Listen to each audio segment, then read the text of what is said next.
Hello guys, study cure के online portal में आप लोगों का एक बार फिर से स्वागत है। जैसा कि हम लोग क्लास 10 की केमिस्ट्री के कुछ चैप्टर कंप्लीट कर चुके थे, अब हम फिजिक्स की तरफ आगे बढ़ रहे हैं। अब हम फिजिक्स में वन बाय वन एक एक चैप्टर पढ़ते जाएंगे। तो जो फिजिक्स का पहला चैप्टर आज हम लोग स्टार्ट करने जा रहे हैं वो है इलेक्ट्रिसिटी। इलेक्ट्रिसिटी के बाद हम मैग्नेट के भी कुछ पार्ट पढ़ेंगे। तो चलिए बिना टाइम वेस्ट करते हुए हम अपने टॉपिक को शुरू करते हैं। देखिए, जो हमारा सिलेबस है, सिलेबस की ये सारी चीजें हैं।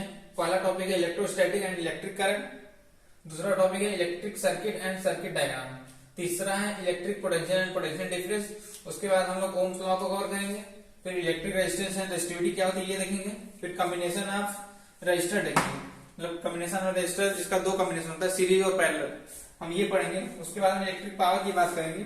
उसके बाद हम क्या पढ़ेंगे, electric effect, heating effect of electric current, heat का इलेक्ट्रिक इफेक्ट पे कैसे इफेक्ट पड़ता है, इस सब चीजों को हम कवर करेंगे।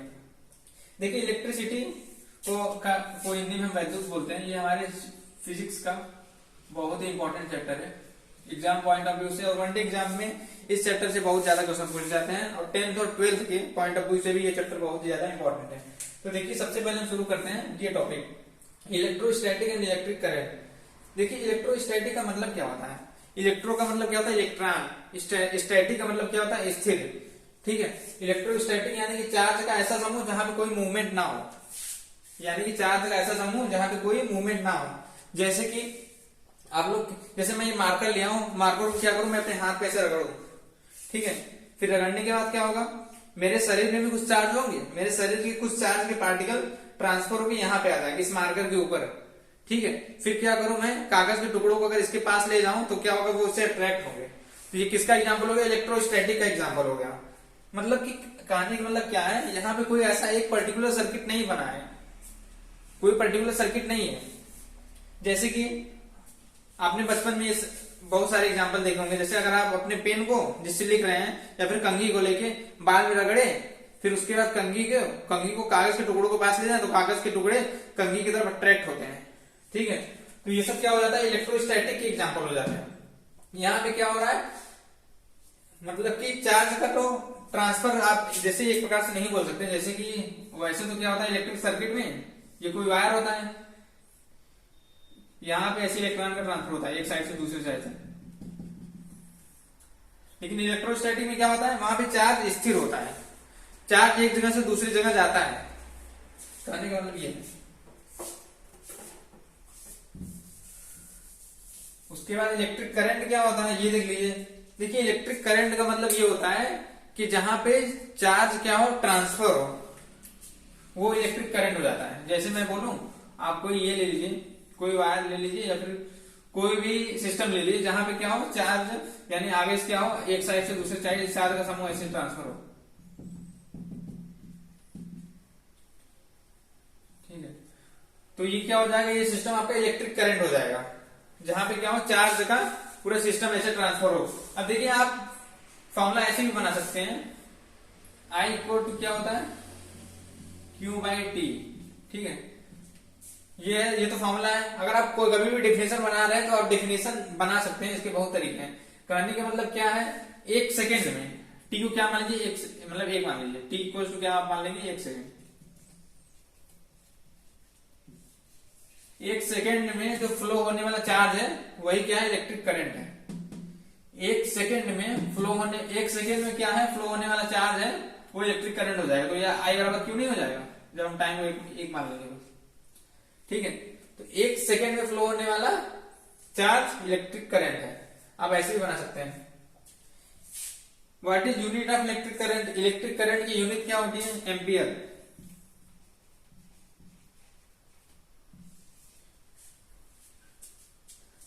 ठीक है, और ये देखिए, करंट को हम किस में मेजर करते हैं, अमीटर से। करंट को मेजर किससे किया जाता है, अमीटर से। अमीटर का सिंबल क्या होता है, ये होता है अमीटर का सिंबल। ठीक है, अब हम ये देख लेते हैं, ये लगा, मतलब किसी भी सर्किट में हम अमीटर को लगाते कैसे हैं।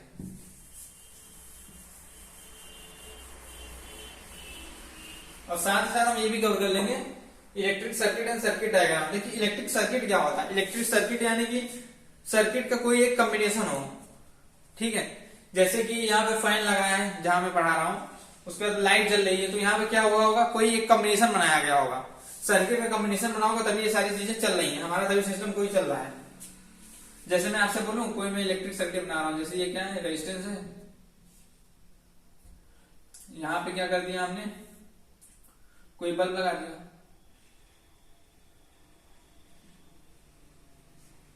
और आप कुछ भी लगा लीजिए, मतलब कोई भी चीज लगा सकते हैं कहीं भी, यहां पे हमने सप्लाई जोड़ दी,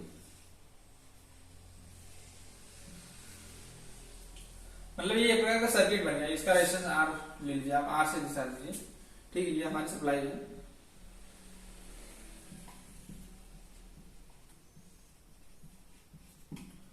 ये हमने सप्लाई दे दी यहाँ पे, और यहाँ पे हमारा एक बल्ब है, इसको आप L1 मान लीजिए, लाइट है ना। तो ये हमारा क्या बन गया, एक इलेक्ट्रिक सर्किट बन गया। और ये पूरा, इस पूरे डायग्राम को सर्किट डायग्राम आप बोल सकते हैं। तो देखिए electric circuit and circuit diagram का मतलब क्या होता है, जो हम इलेक्ट्रिक सर्किट बनाते हैं वही है।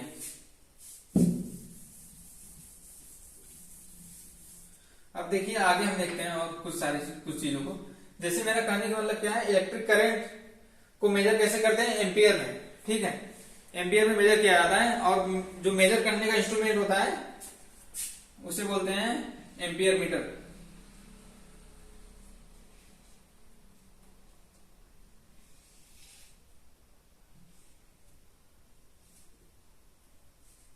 जैसे यहां पे कोई रेजिस्टेंस है,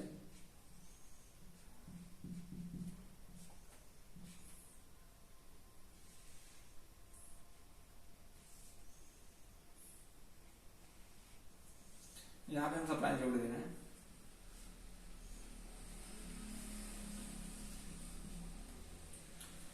इसका रेजिस्टेंस हम R1 ले लीजिए, यहाँ पे सप्लाई V दे दीजिए, ये प्लस ये माइनस, ये हमारा अमीटर है, ठीक है।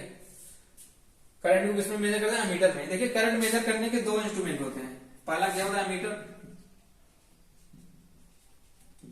दूसरा क्या होता है गैल्वेनोमीटर, इसको हम G से दिखाते हैं, ठीक है। देखिए अमीटर का सिंबल आप लोग देखते होंगे, जैसे कि आप लोगों के घर में मशीन होगी, मशीन का स्टार्टर होता है, मोटर वगैरह आपके घर में लगी ही होंगी, तो ऐसे एक डब्बे की तरह बना रहता है। यहीं पे दो चीजें होती हैं, एक तो वोल्ट मीटर का ऐसे टेबल बना रहता है, नीचे मीटर का, ऐसे मीटर के नीचे रीडिंग होती है, ऐसे यहाँ पे स्केल लगा रहेगा, ऐसे यहाँ पे दो बटन रहेगा ऐसे। आप अभी कभी अपने घर पे देखिएगा, अगर जिसके घर होगा ये, एक रेड कलर से बटन होता है, मतलब ये दूसरे कलर से होता है, मान लीजिए मैंने इसको ग्रीन से दिखा दिया, और एक बटन आप ब्लैक कलर से ले लीजिए। सभी के घर होगा वैसे, इसे बोलते हैं स्टार्टर, पुश बटन स्टार्टर। तो यहाँ पे जो ये दो बॉक्स बने होते हैं, एक वोल्टमीटर का बना होता है, एक अमीटर का। ये अमीटर क्या करता है, करंट को मेजर करता है। अब देखिए अमीटर और गैल्वेनोमीटर में डिफरेंस क्या है। गैल्वेनो जो मीटर होता है वो बहुत स्मॉल करंट को भी मेजर कर सकता है। कहने का मतलब क्या है, जैसे जो गैल्वेनोमीटर की रीडिंग होती है वो पहले सुई उसके बीच में होती है, ठीक है, तो वो इधर भी रीडिंग बताता है गैल्वेनोमीटर, और इधर भी। यानी कि आप गैल्वेनोमीटर से क्या कर सकते हैं, करंट की डायरेक्शन को भी बता सकते हैं। जैसे अगर करंट पॉजिटिव हुआ तो हमारा सुई इस साइड डिफ्लेक्ट होगा, इस साइड, अगर निगेटिव हो तो इस साइड डिफ्लेक्ट होगा, पीछे साइड। लेकिन अमीटर में क्या होगा, ये डायरेक्शन नहीं बताएगा, एक साइड की करंट को बताएगा मीटर। यहाँ मीटर का जो खाना रहता है, मतलब स्लॉट जो बना रहता है वो ऐसे बना रहता है, यहाँ बीच से शुरू होगा, एक साइड से ऐसे, इसकी तरह नहीं होगा। अब देखिए हम यहाँ पे एक चीज और देखते हैं, ये अमीटर है, ये अमीटर हमारे सर्किट के सीरीज में ही क्यों लगाया गया है, हम पैरेलल में क्यों नहीं लगाए। देखिए होता क्या है, अमीटर का जो रेजिस्टेंस होता है ना वो बहुत कम होता है, अमीटर का रेजिस्टेंस बहुत कम होता है। अगर जैसे मैं आपसे बोलूं, मैं इसको सीरीज में ना लगा के पैरेलल में लगा के आपको समझा रहा हूं, तो आपको चीजें समझ में आएगी। ये रेजिस्टेंस है, हमको इस रेजिस्टेंस के अक्रॉस करंट फाइंड करना है, यानी इस रेजिस्टेंस से होकर कितना करंट फ्लो हो रहा है, और हमने यहाँ पे क्या कर दिया, मीटर लगा दिया, और यहाँ पे हमने क्या कर दिया, इसको सप्लाई दे दी। देखिए होगा क्या बच्चों, अमीटर का जो रेजिस्टेंस होता है ना वो बहुत कम होता है। अब जैसे मैं आपसे बोलूं, यहां से कोई करंट आई निकला, वही सेम करंट यहां आएगा, आई। अब देखिए यहां पे आने के बाद करंट को दो रास्ते मिल रहे हैं, एक तो नीचे से जाए, एक तो ऊपर से जाए। लेकिन जो अमीटर है उसका रेजिस्टेंस क्या है, बहुत कम है, बहुत ही ज्यादा कम है। तो क्या करेगा, करंट इस रास्ते को ना फॉलो करके इस रास्ते को फॉलो करने लगेगा, ऊपर वाले को। ठीक है, अभी मैं आपको रेजिस्टेंस बताऊंगा, रेजिस्टेंस की प्रॉपर्टी बताऊंगा, सारी चीज बताऊंगा। अभी आप बस इतना समझिए कि अगर रेजिस्टेंस जहां हाई होगा, करंट उस पाथ का फॉलो नहीं करेगा, करंट उसको फॉलो नहीं करेगा, डिफरेंट पाथ को फॉलो करेगा। करंट खुद चाहता है कि मैं उस रास्ते से ट्रेवल करूं जहां पे क्या हो, रेजिस्टेंस कम हो। ठीक है, तो देखिए यहाँ पे दो चीजें हैं, ये रेजिस्टेंस है, इसका तो रेजिस्टेंस खुद ही हाई होगा क्योंकि यहाँ पे रेजिस्टेंस लगा ही है। ये अमीटर है, मैंने क्या बताया, अमीटर का रेजिस्टेंस क्या होता है, बहुत ही कम होता है। तो ये इस पाथ को फॉलो करने लगेगा और यहाँ से जाके ये करंट यहाँ से निकल जाएगा और इधर से बाहर चला आएगा, और ये क्या करेगा, रेजिस्टेंस को फॉलो कर ही नहीं पाएगा। मतलब एक प्रकार से हमारा सर्किट शॉर्ट हो जाएगा, आप ये भी बोल सकते हैं। आपको उतना डिटेल में नहीं पढ़ना है, बस आप इतना समझ लीजिए कि जो है अमीटर को रेजिस्टेंस के, मतलब जब भी अमीटर लगाते हैं वो सर्किट के सीरीज में लगाते हैं, पैरेलल नहीं लगाते हैं। जैसे हम यहाँ सीरीज में लगाए तो यहाँ से कोई करंट गया आई, यहाँ से ट्रेवल करके ये बाहर निकल जाएगा। अब यहाँ से जो करंट आई गया वो किसमें जाएगा, अमीटर में, अमीटर उसको मेजर कर लेगा कितना करंट गया रेजिस्टेंस में, और यहाँ से बाहर निकल जाएगा। ठीक है, अब आप समझ लीजिए कभी भी अमीटर को कहाँ लगाया जाता है, किसी भी सर्किट की सीरीज में लगाया जाता है। और जब हम वोल्टमीटर की बात करेंगे, वोल्टमीटर किसी भी सर्किट के पैरेलल में लगाया जाता है। मैं उसका भी कारण बताऊंगा क्यों होता है ऐसा। आशा करता हूं मैं आप लोगों को ये चीजें समझ में आएगी होंगी। ठीक है, हम आगे चलते हैं।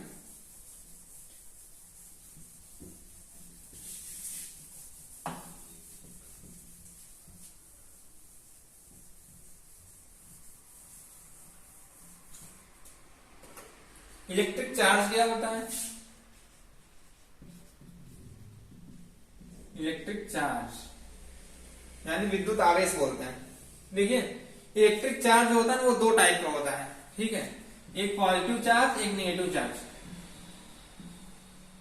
एक क्या होता है, पॉजिटिव चार्ज होता है, एक नेगेटिव चार्ज होता है।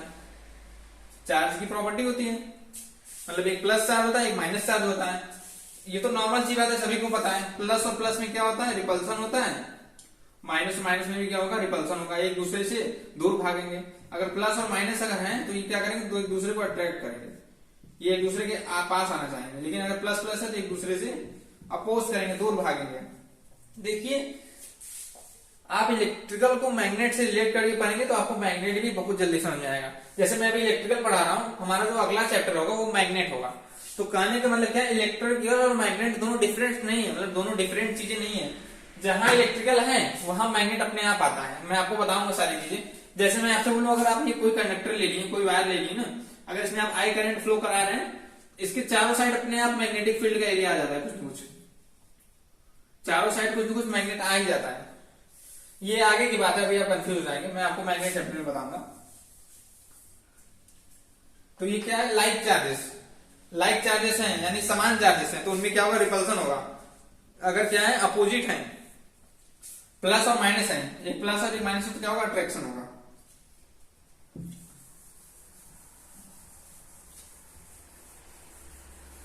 चार्ज का फॉर्मूला देख लीजिए क्या होता है, Q इक्वल टू क्या होता है, I इंटू टी होता है। ठीक है, अगर आप परिभाषा बनाना चाहते हैं तो बना लीजिए। ठीक है, एकांक समय में, ठीक है, यानी एक सेकेंड में प्रभावित होने वाला करंट, फ्लो होने वाला चार्ज, वो करंट होगा जो, वो क्या होगा, इलेक्ट्रिक चार्ज होगा। अगर हम यहां पर टाइम को एक मान लें तो क्या होगा, Q इक्वल टू आई तो होगा। ठीक है, यानी कि एक सेकेंड में, किसी सर्किट में एक सेकेंड में प्रभावित होने वाला करंट, फ्लो होने वाला करंट जो है वो क्या होगा, इलेक्ट्रिक चार्ज होगा। अब देखिए कोई आपसे बोले चार्ज की यूनिट क्या होती है, कूलाम। क्या होती है, कूलाम। कूलाम एक साइंटिस्ट थे, इनका रोल इन्होंने एक दिया था। अब देखिए अगर आपसे कोई पूछे एक कूलाम क्या होता है, तो आप क्या बताएंगे, बोलेंगे एक सेकेंड में किसी सर्किट से एक सेकेंड में प्रभावित होने वाली धारा और एक एम्पियर, आई को भी एक मान लीजिए, एक एम्पियर प्रभावित होने वाला करंट का प्रोडक्ट ही क्या होता है, एक कूलॉम होता है। आप ये बोल सकते हैं, यानी आपको एक बनाना है। ठीक है, देखिए अगर आपको डेफिनेशन नहीं समझ में आ रहा है तो आप अपने से भी बना सकते हैं। ये सारी चीजें बहुत सिंपल है। अगर आपका कॉन्सेप्ट क्लियर है तो आप एग्जाम में डेफिनेशन भूल भी गए तो आप खुद से डेफिनेशन बना सकते हैं, इसमें बहुत बड़ा इशू नहीं है।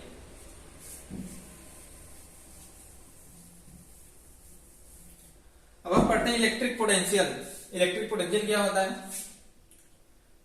V equal to W upon Q होता है। देखिए कहानी का मतलब क्या है, V equal to W upon Q, यानी कि किसी भी एकांक आवेश को, क्यों यानी कि एक मान लीजिए कोई भी यूनिट चार्ज है, किसी भी यूनिट चार्ज को इनफाइनाइट से इलेक्ट्रिक फील्ड के अंदर लाने में जो वर्क डन होता है वही इलेक्ट्रिक पोटेंशियल कहलाता है। जैसे मैं आपसे बोलूं, मैं आपको एक सिस्टम एक समझा रहा हूं तो आपको जल्दी समझाएगा। हमने कोई एक सिस्टम ऐसे बना लिया है, ठीक है, इसके अंदर का सिस्टम क्या है, पूरा इलेक्ट्रिक फील्ड का सिस्टम है, ये पूरा इलेक्ट्रिक फील्ड है इसके अंदर। मैं बोलूं आपसे यहां से, मतलब इसके बाहर की जो डिस्टेंस है वो इनफाइनाइट है, मतलब यहां पे मान लीजिए कोई चार्ज मैं ला रहा हूं, क्यों है, ये बहुत दूर पे इनफाइनाइट है, यानी किसी भी चार्ज को इनफाइनाइट से क्या करेंगे, इनफाइनाइट से उठा के ऐसे इलेक्ट्रिक फील्ड में लाएंगे। यहाँ पे इनफाइनाइट से इलेक्ट्रिक फील्ड में लाने में जो वर्क डन होगा वो क्या होगा, इलेक्ट्रिक पोटेंशियल। वो चार्ज क्या होगा, यूनिट चार्ज। मैंने आपसे क्या बोला था, डेफिनेशन बनाना बहुत ही आसान है। क्यू को हम एक मानेंगे, किसी भी यूनिट चार्ज को Q इक्वल टू 1 इनफाइनाइट से इलेक्ट्रिक फील्ड में लाने में जो वर्क डन होगा वो क्या होगा, इलेक्ट्रिक पोटेंशियल होगा। आपको इतना डिटेल नहीं पढ़ना, V इक्वल टू आप यहाँ लिमिट भी लगा सकते हैं, 0 to infinite W upon Q, लेकिन आपको लिमिट में नहीं जाना है, अपने आप कंफ्यूज हो जाएंगे। आप सीधे से ये फॉर्मूला देखिए, V equal to W upon Q। देखिए पोटेंशियल और पोटेंशियल डिफरेंस, पोटेंशियल मैंने आपको बता दिया, किसी भी यूनिट चार्ज को इनफाइनाइट से इलेक्ट्रिक फील्ड में लाने में जो वर्क होता है वो इलेक्ट्रिक पोटेंशियल होता है। What is potential difference? Potential difference क्या है? पोटेंशियल डिफरेंस यानी कि दो पोटेंशियल के बीच का जो डिफरेंस होगा वही पोटेंशियल डिफरेंस है। अगर मैं बोलूं कहने का मतलब, देखिए मैं आपको कैसे समझाता हूं। हमने दो टैंकर ले लिए, ये पहला टैंकर ए है और ये दूसरा टैंकर क्या है, बी है। अगर हम इसमें यहां तक पानी भर दिए, ऊपर तक, और हम इसमें यहां तक पानी भरें, थोड़ा ही पानी भरें, अगर हम इन दोनों को आपस में जोड़ देंगे तो क्या होगा, मतलब ये यहां से इसको ओपन करके, इसको भी यहां से ओपन करके हमने जोड़ दिया तो क्या होगा, ये दोनों में पानी का फ्लो होगा। नॉर्मल सी बात है, ये तो हर बच्चा जानता है, क्योंकि अगर एक में पानी ज्यादा है एक में पानी कम है तो दोनों में पानी का ट्रांसफर होगा। और पानी का ट्रांसफर कब तक होगा, जब तक दोनों को लेवल आपस में बराबर ना हो जाए, जब तक क्या हो जाए, ए बराबर बी ना हो जाए। ए बराबर बी कहने का मतलब पानी का लेवल जब तक दोनों में आपस में बराबर ना हो जाए। तो यही चीज इलेक्ट्रिक पोटेंशियल में भी है। अगर कोई भी दो सेंटर है, यानी मतलब कहने का मतलब एक जगह ये V1 है और ये V2 है, कोई भी दो पार्टिकल है, अगर इसका पोटेंशियल कुछ है डिफरेंस है, इसका पोटेंशियल भी कुछ डिफरेंस है, तो क्या होगा, अगर मान लीजिए V1 बराबर क्या है, 30 वोल्ट है, ये क्या है 20 वोल्ट है, तो क्या होगा, वोल्टेज का भी ट्रांसफर होगा। किधर होगा, ज्यादा से कम की तरफ, सेम पानी की तरह ज्यादा से कम की तरफ। और दोनों के बीच में ट्रांसफर कब तक होगा, जब तक दोनों बराबर ना हो जाए, यानी कि जब तक दोनों क्या हो जाए 25-25 नहीं हो जाएंगे तब तक दोनों के वोल्टेज में ट्रांसफर होता रहेगा। तो ये हो गया पोटेंशियल डिफरेंस। और जहां भी जब ये दोनों बराबर हो जाएंगे ना, तब सर्किट में करंट फ्लो नहीं होगा। कभी भी अगर दो प्लेस बराबर पोटेंशियल पे हैं तो वहां पे क्या होगा, इलेक्ट्रिक फील्ड, मतलब यहाँ पे वहां पे चार्ज फ्लो नहीं हो सकता। मैं आपको बताऊंगा क्यों ऐसा होता है। क्योंकि जो आप जो फॉर्मूला पढ़ते हैं ना, I equal to V upon R, ये जो V है ना, यहाँ पे होता है VA माइनस VB। अगर मैं आपसे बोलूं ये VA VB दोनों बराबर हो गए, कहने मतलब क्या, I इक्वल टू, अगर मैं यहाँ पे VA इक्वल टू VB ले लूं तो क्या हो जाएगा, ये VA, VB को भी आप VA लिख सकते हैं क्योंकि दोनों बराबर है। ये V हो गया अपॉन R हो गया, तो ये तो 0 हो गया ना, 0 अपॉन R। 0 से किसी संख्या में डिवाइड करेंगे तो 0 आएगा ना, तो क्या सर्किट में करंट फ्लो होगा, नहीं होगा ना। वही मैं बोल रहा हूं, सर्किट में करंट तभी फ्लो होगा जब क्या होगा, दो प्लेस के बीच में पोटेंशियल क्या हो, वेरी करे, कुछ डिफरेंस पोटेंशियल हो।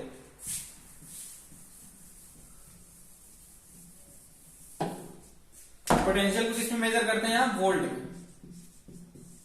पोटेंशियल की यूनिट क्या होती है, वोल्ट में। इलेक्ट्रिक पोटेंशियल आपको समझ में आ गया होगा। पोटेंशियल डिफरेंस यानी कि दो पोटेंशियल के बीच का जो डिफरेंस होता है वो पोटेंशियल डिफरेंस होता है। अब हम इसको पोटेंशियल को किसमें मेजर करते हैं, वोल्ट में। कहने का मतलब क्या है, एक इंस्ट्रूमेंट होता है जो इसको मेजर करता है, उसे हम बोलते हैं वोल्ट मीटर। अब जैसे मैं आपसे बोलूं ये हमने दो रेजिस्टेंस ले लिए R1 और R2, यहां पे हमने सप्लाई दे दी V की। हमको इसके अक्रॉस वोल्टेज निकालना है, इसको अक्रॉस भी वोल्टेज निकालना है, तो इसके अक्रॉस वोल्टेज क्या होगा V1,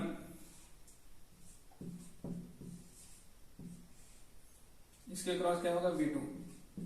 देखिए मेन बात है ना, पोटेंशियल का मतलब क्या होता है वर्क डन, यानी कि यहां से मतलब इस R1 के अक्रॉस कितना वर्क डन होगा, वर्क डन यानी कि कितना वोल्टेज होगा। देखिए वोल्टेज का मतलब ही होता है वर्क डन, आप मतलब सिंपल भाषा में समझिए, इस R1 के क्रॉस कितना वर्क डन होगा V1, हम यहां पे मेजर कर लेंगे। R2 के क्रॉस क्या होगा V2 होगा। अब देखिए हम इसको कहने का मतलब क्या है, इसको हम सीरीज में क्यों नहीं लगाते हैं। देखिए इसका जो होता है ना रेजिस्टेंस बहुत ज्यादा होता है, जो वोल्टमीटर है उसका रेजिस्टेंस बहुत ज्यादा होता है। अगर मैं इसको इसके सीरीज लगा दूं, मेरा कहने का मतलब क्या है, ये R1 है, इसकी सीरीज में यहाँ पे मैं V1 लगा दूं, ये R2 है, इसकी सीरीज में यहाँ पे V2 लगा दूं, तो क्या ये सही है, ये सही नहीं है। क्यों नहीं सही है बता रहा हूं आपको मैं, आप समझिए। देखिए ये सही क्यों नहीं है, कहने का मतलब क्या है, इसका रेजिस्टेंस बहुत ज्यादा होता है ना। अगर किसी भी सर्किट में अगर आप सीरीज में रेजिस्टेंस जोड़ते जाएंगे तो क्या होगा, पूरे सर्किट का रेजिस्टेंस बहुत ज्यादा नहीं हो जाएगा। मेरा कहने का मतलब क्या है, ये R1 तो खुद एक रेजिस्टेंस है, R1 खुद एक रेजिस्टेंस है, V1 है, ये वोल्टमीटर है। मैंने बोला वोल्टमीटर रेजिस्टेंस बहुत ज्यादा होता है, इसका भी कुछ ना कुछ रेजिस्टेंस होगा। तो ये दोनों रेजिस्टेंस अगर आपस में जुड़ जाएंगे R1 और प्लस इसका कुछ रेजिस्टेंस होगा, मान लीजिए R2, अगर ये दोनों आपस में ऐड होंगे तो क्या होगा, सर्किट का रेजिस्टेंस बढ़ नहीं जाएगा। अगर सर्किट का रेजिस्टेंस बढ़ गया तो क्या सर्किट में करंट फ्लो होगा, हो ही नहीं सकता कभी। इसीलिए हम क्या करते हैं, वोल्टमीटर को हमेशा पैरेलल में लगाते हैं। सीधी सीधी एक लाइन में आप क्या समझिए कि वोल्टमीटर को पैरेलल में लगाया जाता है। पैरेलल इसलिए लगाया जाता है क्योंकि वोल्टमीटर का रेजिस्टेंस बहुत ज्यादा होता है। अगर हम इसको सीरीज में लगा देंगे तो पूरे सर्किट का रेजिस्टेंस बहुत ज्यादा बढ़ जाएगा, और रेजिस्टेंस बढ़ जाएगा तो करंट फ्लो नहीं हो सकेगा। अब हम पढ़ते हैं ओम्स लॉ। देखिए हमने क्या क्या कवर कर लिया, ये हो गया, ये हो गया, ये हो गया। अब हम ओम्स लॉ पढ़ेंगे। देखिए मैं आपको चीजें बहुत जल्दी जल्दी पढ़ाऊंगा क्योंकि सिलेबस भी कंप्लीट करना है और आपको समझ में भी आएगा, मैं आपको फुल गारंटी देता हूं। मेरे पढ़ाने के बाद अगर आप एक बार बुक रीड करेंगे तो आपको सारी चीजें तुरंत समझ में आएंगी। ये सारी चीजें बहुत ही सिंपल है। फिजिक्स तो सबसे सिंपल सब्जेक्ट है क्योंकि इसमें क्या है, आप सारी चीजों को समझ सकते हैं बहुत आसानी से। देखिए ओम्स लॉ क्या होता है। देखो ओम्स एक साइंटिस्ट है, उन्होंने अपना नियम दिया था जो नॉर्मली हम जितने भी इलेक्ट्रिक सर्किट अपने 10th में पढ़ रहे हैं ये सभी ओम्स लॉ पे ही वर्क कर रहे हैं। इन्होंने बताया था जब कभी भी कांस्टेंट टेम्परेचर पे, मतलब किसी भी सर्किट में अगर टेम्परेचर कांस्टेंट हो तो जो करंट होता है वो वोल्टेज की डायरेक्टली प्रोपोर्शनल होता है, I directly proportional to V। कहीं कहीं ये भी लिखा रहता है V directly proportional to I, कुछ भी मान लीजिए आप। अगर यहां से आप प्रोपोर्शनलिटी का चिन्ह हटाएंगे तो V इक्वल टू क्या आ जाता है, एक कांस्टेंट आ जाता है जिसे हम R बोलते हैं। मतलब प्रोपोर्शनल हटाएंगे, यहाँ पे कांस्टेंट आ जाएगा इसे R बोलेंगे। तो यहां से आपका एक फॉर्मूला निकल गया V equal to I R। आपने एक फॉर्मूला और अभी पढ़ा था V equal to W by Q, और आप एक फॉर्मूला पढ़ चुके हैं Q equal to I T। एक फॉर्मूला और होता है Q equal to N E। सारे फॉर्मूले हैं। N क्या है, नंबर ऑफ इलेक्ट्रॉन है। अब देखिए आगे चलते हैं, यहां से एक फॉर्मूला निकल जाएगा I equal to B upon R। आप फॉर्मूला बना सकते हैं अपने से भी, वो तो एक्सचेंज करके एक दूसरे को इधर से उधर भेज के बना सकते हैं। चलिए मैं इधर इसको मिटाता हूं और आगे चलता हूं।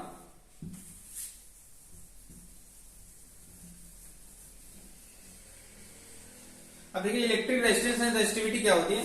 देखिए कोई भी सर्किट है ना उसका कुछ ना कुछ अपना रेजिस्टेंस होता है। जैसे मैं आपसे बोलूं, मैंने कोई सर्किट बनाया, यहां पे मैंने क्या लगा दिया, बल्ब लगा दिया,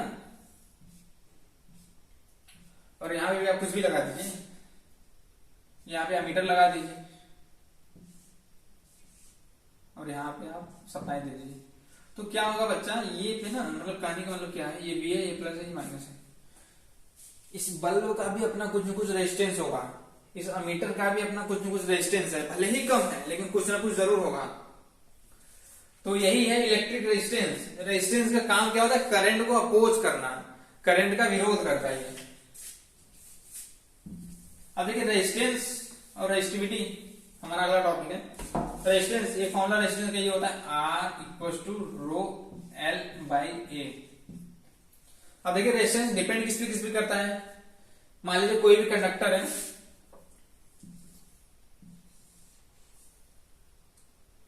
ये कोई कंडक्टर यानी कोई वायर है, कंडक्टर यानी आप समझा करिए, सिंपल वायर समझिए आप कंडक्टर को, ये कोई वायर है।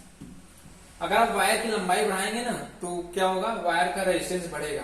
क्यों? क्योंकि R equal to rho L by ये होता है ना। अगर आप ऊपर वाले टर्म को बढ़ाएंगे, L की वैल्यू बढ़ाते जाएंगे तो क्या होगा, ये R बढ़ेगा नहीं। अरे कहने का मतलब क्या, अगर मान लीजिए पहले L की लंबाई इसकी 10 थी, फिर बाद में हमने इसकी लंबाई 10 से 15 कर दी, तो क्या होगा, रेजिस्टेंस इसका बढ़ जाएगा। क्योंकि ये न्यूमिनेटर ये डिनोमिनेटर, अगर ऊपर वाले टर्म को आप बढ़ाएंगे तो क्या होगा, इसकी वैल्यू तो अपने आप बढ़ जाएगी ना। एरिया क्या होता है, अगर एरिया आप घटाएंगे किसी भी सर्किट का, अगर एरिया कम कर रहे हैं तो क्या हो रहा है, रेजिस्टेंस बढ़ेगा। अगर एरिया बढ़ाएंगे तो क्या होगा, रेजिस्टेंस घट जाएगा। नीचे वाला टर्म डिनोमिनेटर यानी हर, इसको क्या करेंगे आप, अगर इसको बढ़ाएंगे तो क्या होगा, रेजिस्टेंस आपका घट जाएगा, इसको घटाएंगे तो ये बढ़ जाएगा।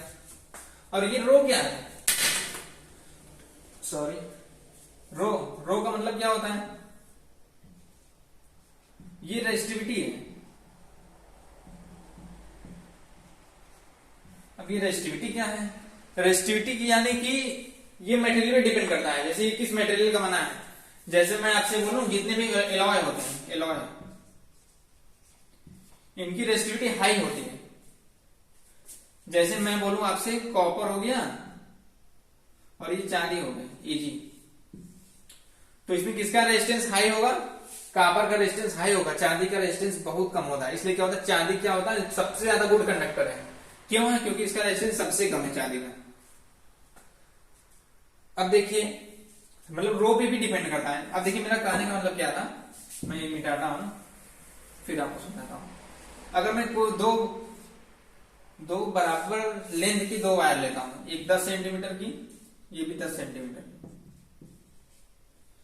इसकी लंबाई भी 10 सेंटीमीटर, इसकी भी लंबाई 10 सेंटीमीटर, इसका एरिया जितना है सेम उसका एरिया इतना भी इतना है, मतलब उतना एरिया इसका भी है। लेकिन ये किसका है, ये कॉपर का है, ये क्या है, ये चांदी का है। तो किसका रेजिस्टेंस ज्यादा होगा, किसका रेजिस्टेंस ज्यादा होगा, कॉपर का रेजिस्टेंस ज्यादा होगा। क्यों? क्योंकि ये रो पे डिपेंड करता है। इसमें क्या है, रो की वैल्यू ज्यादा है, इसमें क्या है, रो की वैल्यू कम है। रो यानी क्या होता है, रेजिस्टिविटी। अच्छा आपसे कोई पूछता है रेजिस्टेंस और रेजिस्टिविटी में क्या डिफरेंस है, तो आप क्या बताएंगे, रेजिस्टेंस तो क्या होता है, रेजिस्टेंस करंट का अपोज करता है, रेजिस्टेंस क्या करता है, करंट का अपोज करता है। रेजिस्टिविटी क्या होती है, किसी मटेरियल की वह प्रॉपर्टी, किसी मटेरियल की वह प्रॉपर्टी जिसके कारण वो क्या करती है, करंट का अपोज करती है, करंट का विरोध करती है। यानी कि किसी भी पदार्थ का वह गुण जिसके कारण वह करंट का विरोध करे, वो क्या होगी, रेजिस्टिविटी होगी।